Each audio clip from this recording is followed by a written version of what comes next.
The lockdown lift up for today. Winston is in his spot. You know, that happens the second I go on camera, if he's not already there. And today we are talking about worrying, the habit of worrying, and how do you break it? And this is one of my favorite topics to share. And I'm going to give you, I've set aside 5 ideas that have really helped me overcome my worrying habit. It's something I do quite naturally. I actually come from a very masterful worrying family. My father was excellent at it, and I picked up his techniques to become a really good worrier. And I spent a lot of years wasting time, right? Just thinking about what could possibly be. And when I finally realized that worrying is a down payment on a problem you may never have, I thought, oh my gosh, how much wasted time have I had in my life worrying unnecessarily about things that didn't happen? And so, using my problem solving framework, I actually set out to rid myself of the worry habit. And I am proud to say that I am very good at no longer worrying. And in fact, there are so many things I could potentially worry about. And it's not that I don't have the instinct to worry, because I do. I mean, if you've been like me, where you've had decades of reinforcing a habit, then of course, that's going to come up. But if you ever heard my full resilience mastery program, then you know one of my core solution activation principles is that what matters most is the second response. And we want to get there as fast as we can.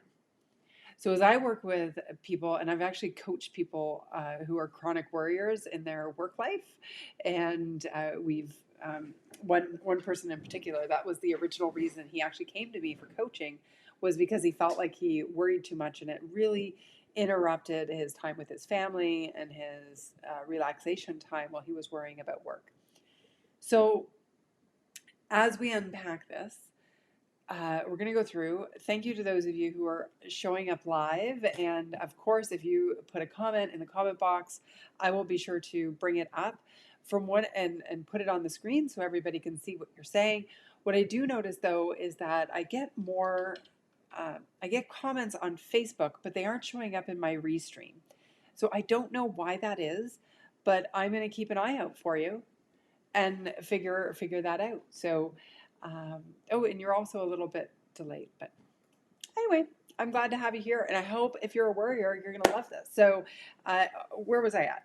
The second, okay, so I was telling you about the principle of it's the second response that matters first, because if you've had decades of reinforcing a behavior, to expect yourself to go, oh, right, yeah, oh, Allison said worrying's bad for me. Gee, I didn't know that.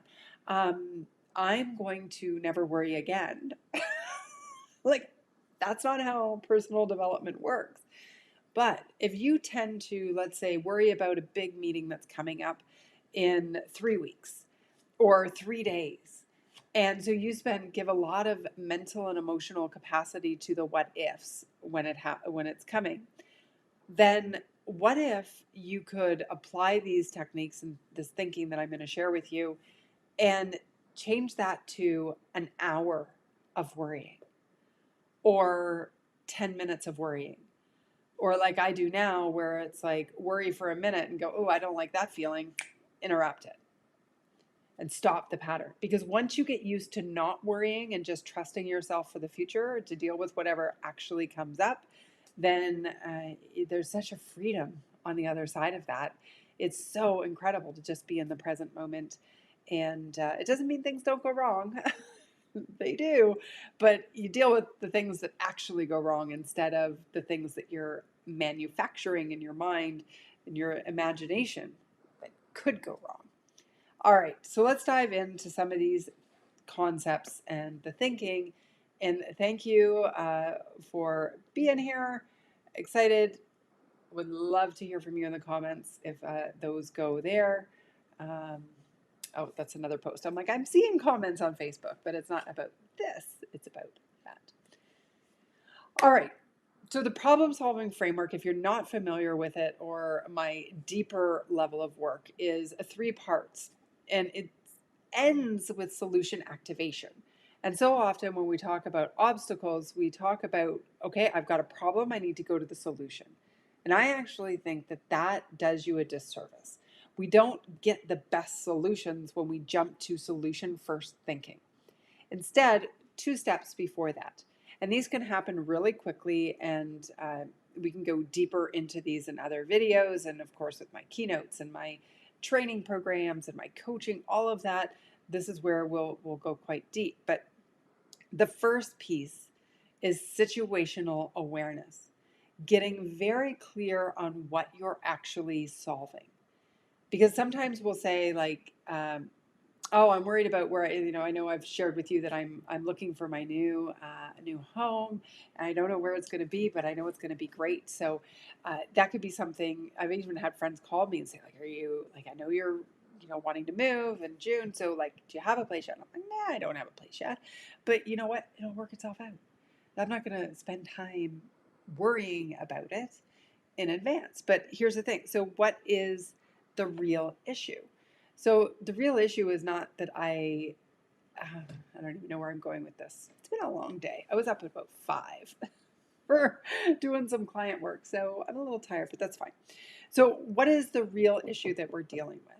And so, the worry would come from, oh my God, I'm going to be homeless, or I'm going to be out of this place because it's on, like, all of that. That's not accurate information. A lot can happen between now and then to keep something like that from going wrong. Anyway, situational awareness. What's the real issue? Is it a task? Is it an obstacle? Is it an adversity? What about this situation is within my control or out of my control? Right? That's situational awareness. Self-awareness is where I think worry is. We can play a lot with worry, because when we're really self-aware, we want to think, okay, when that's coming up for me, the issue we're talking about right now is worrying. When it's coming up for me, how do I feel physically? Right? Do I tend to worry more when I'm tired? Do I worry more about certain types of situation? Do I worry about things outside of my control, or am I worrying about things that are within my control? Right? So what is the physical sensation when you worry? What is the emotional sensation? And what is the mental game that you're playing? So what are the storylines that you're making up? What's your imagination? And then the third part is solution activation. But the thing is, we can find the best solution for you in your personal development journey when we do the first two parts first. So the situational awareness, getting really super clear on what are the issues that you're dealing with, as I've already said. And then the self-awareness, how am I responding? And potentially, how am I making it harder to deal with this? And in this case, we're taking the problem solving framework and we're applying it on the concept of worrying. Okay. So how am I, making it harder potentially to deal with? Buying into my little ideas, my imagination, all of that. And then solution activation. What are the different techniques I can use to interrupt the pattern of worry so I can eliminate it from my life? And so we're going to talk about that for sure, but let's go through the first little piece first. So situational awareness, or we need to know, what are you worrying about, and what sorts of things that are triggering it. And I think what's so helpful is to track when you're worrying. So when I worry, trying to remember the sensation, it was like there was this thing inside my brain, like almost like my brain was working the wrong way. Like it was like in imagination mode, and it was causing stress. Like our subconscious mind doesn't actually have a sense of humor. So if you're playing out this catastrophization of something's going to happen, then your brain is like, oh my God, this is happening. And it doesn't know that it's not actually happened, right? Like in terms of stress response and how it sucks time from us. Okay. So what we want to do is get really crystal clear and track when we're worrying and how much time is getting sucked away from your life. I had one client, he said, I worried on our holidays the whole time about the team, about everything that was coming up, etc. And he's like, that was 2 weeks out of my life that I didn't truly sit and relax and spend time with my family because I was worried. So when you get crystal clear about your worry habit and start noticing how much is dragging out of your life, that's when you can start to change it. Okay? Now, self-awareness, like with the physical being, figure out how it feels, because if we don't know how it feels in our body when we worry, or in our mind, or what sort of stories we're telling, then it's harder to interrupt the pattern. Okay, so becoming more aware, and self-awareness is like something that I just am such a huge fan of. I'm a cheerleader for it. I think like we all just need to spend time being self-aware about everything, right? And it doesn't mean that we can fix every problem. It just means that without self-awareness, we're never going to fix it. And you don't have to keep giving a down payment to all those problems that are never going to come to the light. And I remember I had a tech client, and she was a founder and an exceptional human being, and she was a worrier though. And I'd have to be like, okay, how are you feeling when you're worrying? What's actually happening? Like, what's the reality? There's no, like, going back to situational awareness, it's like, what is the issue now that you have to deal with? And what is the crystal ball's issue? The imagination. How is that crystal ball? Yes, that's actually a landline in the background.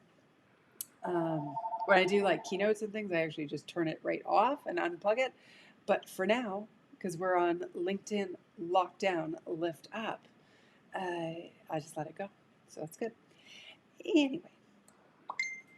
Oh, and I could probably turn off my cell phone though, let's be honest. Okay. So we're there. All right. So we've got the track, you're worrying. Then your crystal ball getting really self-aware about how you feel when you worry, what your response is, what your tendencies are. Write it out, journal. And when I say journal, like, you can use a Post-it note, okay? Like, it doesn't have to be, really a, in-depth journal entry. You don't need to write a book on your worrying. Like, it just, you don't. Hey, Greg sent an email, or not an email, a thing. Hi, Greg. What a great strategy. A real-time gut check with Realty. Yes. It's like, if you can just like figure out what the gut does when you're worrying, then you are so much further ahead than somebody who just worries without any awareness around it. So now what do we do with the worry? First of all, there's the piece related to all three aspects of the problem-solving framework is, do you trust yourself? Do you trust yourself to deal with the worst if it happens? And I think this was pivotal for me when I started to go, oh, wait a second. I'm going to be able to get through this stuff because I've been through worse. I've been through better. We've all been through different times in our lives, different things. But it's like when we're out of it and we think we're going into something negative, it's easy to forget to trust.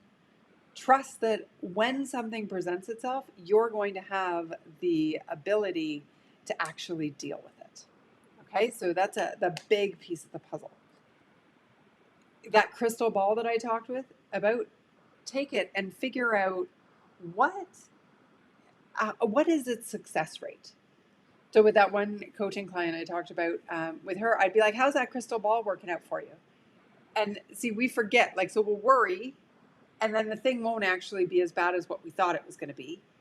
And then we forget that we wasted all that time worrying. And that's where a coach comes in so handy, because we can remind you about how you worried. And so then the next time the same pattern starts to interrupt, it's like, okay, how did that crystal ball work out for you last time? Oh, right. It's never accurate, or rarely at least. I think the absolute best strategy, and then I'm up on my 15 minutes, that has worked so well for me was to create alternative storyline. Create alternative storylines. And here, Stephen, hi, how are you? Awesome to see you here. And he said, we often worry about the wrong things. Oh my gosh, you're so correct. And that's why I ask about what's the real issue, right? Like getting crystal clear, I'm worried about this, but is that really the thing that needs my attention? So this creating alternative storylines was pivotal for me. And this feeds into the silver lining thinking that we've talked about in other lockdown live videos. Depending on how long this lockdown goes, I may have to start redoing topics, although there's probably a million topics I could do, so that's okay. We'll make it through. Not going to worry about that now. See what I did there? That was very funny to me. Anyway, Larry, as long as we're not creating alternative facts. Bingo. So here's something to consider, because there's thinking and there's worrying. And what's the difference? Okay, because thinking is really healthy and worrying is robbing you of joy in your life. And so here's what I'm going to say to you. Worry manufactures problems that don't exist yet. Okay? Whereas thinking and problem solving solves a problem that already exists. That's the fine line you've got to worry. So when you're, and I should have talked about that before when we're talking about situational awareness, unpacking what's imagination and what is reality, so that we don't do exactly what Larry has just shared, which is so exactly on point, is that we're not creating alternative facts, but we also don't want to create alternative imagination realities that don't exist, right? Which is where most of the worry comes from. What if this happens? What if this happens? What if this happens? So if we're in the worry state, meaning we're making up potential outcomes that could be bad, that are causing us negative stress right now, yes, it is a super fine line. Larry's offered that. Yes, it's 100% a fine line. But worry is this creation, and like nobody's worrying about winning the lottery. Right? People are worried about, what if I don't have enough money to pay my mortgage? Say. And then you're like, okay, well, am I going to have it then anyway? So I digress. The alternative storylines, if you are just stuck on something, and my dad used to worry a lot about us on the highway, right? So he knew we had cell phones since the bag phone time, like back then, and we each had our cars, and my dad would call, and he got us cell phones, those old bag satellite phones, because he was such a worrier about safety on the highway. And he'd be like, call, and he'd be like, oh, are you coming up to the West Lauren exit? Like, he knew to the minute where we should be, right? And if we were speeding, if we were too far, and if we were not far enough, then we'd, done something or whatever, right?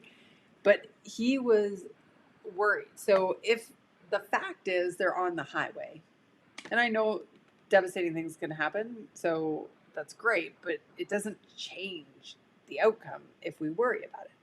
So when, say, somebody calls late, and dad would be like, oh my God, they're late, what's wrong? Instead, what about creating an alternative storyline of, I always say, if it's a negative worry, then add a neutral and a really positive unicorn rainbows option as well. And so, oh, they're late. Why have they not called? What's wrong? Have they, run out of gas on the side of the road? So that's worry negative. Or there's a traffic jam and they're just taking a little long to get here. Or they stopped off at a grocery store, ended up getting a beautiful dinner and running into old friends. And I mean, not that you would eat dinner at a grocery store, but I'm just making stuff up. And they bought a lottery ticket and they won the lottery, and the phone's out of power, and they're going to call me later and they're going to be millionaires, right? Like, make up different storylines. And by doing that, what it does is it allows our brain to detach from the worst case scenario because it can feel that there are possibilities other than the negative one that we've latched onto. And so for me, that became pivotal. As soon as I was like, okay, what's the issue here? Okay, I'm worrying. That's why I feel out of flow. Okay, what am I worrying about? What are the actual facts versus the manufactured crystal ball BS that I've created? And then, is this an obstacle? Okay, I've got to solve it. Is it a task that gets into my deeper work? And then going, okay, what are the storylines that I'm giving? Like, what's the mental storyline that I'm creating? What is it? And then I'd write it out and I'd be like, what if that issue is factual? Right now, all I know is X. Okay, well, let's do it then. And then all the other stuff is just made up. Right? And so I'm attaching to that. So I'm going to make up alternative storylines. And by making up alternative storylines, the brain sort of releases and goes, maybe everything's okay. Or maybe everything's great. But that last piece about trusting yourself when the worst happens, that you're going to be okay. You know, I might lose my job. Okay, well, what if that happens? I'll find another job. Oh, okay. Right? Or I will insert option B here, or I'll finally go and explore that passion that I've had my whole life. Right? There's so many alternatives. Gord's got a great insight here. Let's add him up to the screen. I find looking at my situation through the eyes of an outside observer is a great way to gain perspective. Absolutely. This is fantastic. Imagine, my little thing there. Imagine how I'll look back at it from a post-situational standpoint, the war story and the lessons.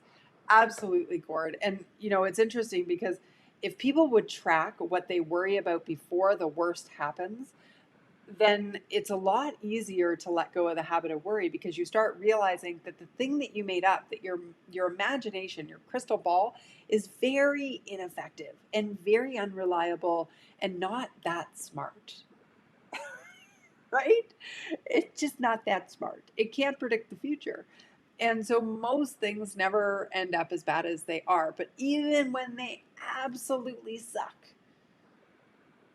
I could have my origin story about being so passionate about resilience and all of this work. When I had my surgery that went wrong and it caused the neuropathic damage and, led to more surgeries and then all of these different complications and medications and doctor's appointments and being in and out of the hospitals. When that happened before the surgery, I could have worried about it for, but I didn't worry about it. Thank God, because you know what? After it happened, I had to deal with it. Could you imagine if I would have worried about it a month in advance? It would have just added a month to my suffering. This is the point, is like the worry just, even if the worst thing happens, it just magnifies and elongates how long we have to deal with that suckage. Greg's saying, Gord's comment really resonates with me. Too often we're on to the next worry and don't stick around to do the post-mortem. So true. So true. And, keep a record of it. I think it's so helpful. I'm going to throw Gord's comment right back up there. I'll look at it back at a post-situation standpoint. In my critical thinking checklist of the Rapid Fire Resilience program, the last question is, if I had to go through this again, what would I do differently? What would I do the same? And, what are the lessons learned? So that feeds in. We're all speaking the same language. Listen, it's been 24 minutes today. I'm just chat. Thanks for all your interaction. These having you here is so important, and your insights and sharing. Like, I love to see that, and even like connecting with each other, create a little community around here of people who are into the lockdown lift up. A little jolt of inspiration and ideas and thinking, and always like just off the top of my head to some degree. I mean, I did write down a few notes in advance today, but different than a keynote or a training session that I do, that I know exactly what stories I'm going to tell and which, well, actually, I don't even know that, but I know the system in which I'm going to share. But this is just a little different and live, and it's a good challenge for me. So thank you for being a part of it. And I hope each of you has the absolute best day. You're more than welcome, Stephen. Thank you for being here. And I will see you tomorrow at 3:15 p.m. Eastern. Have the best day.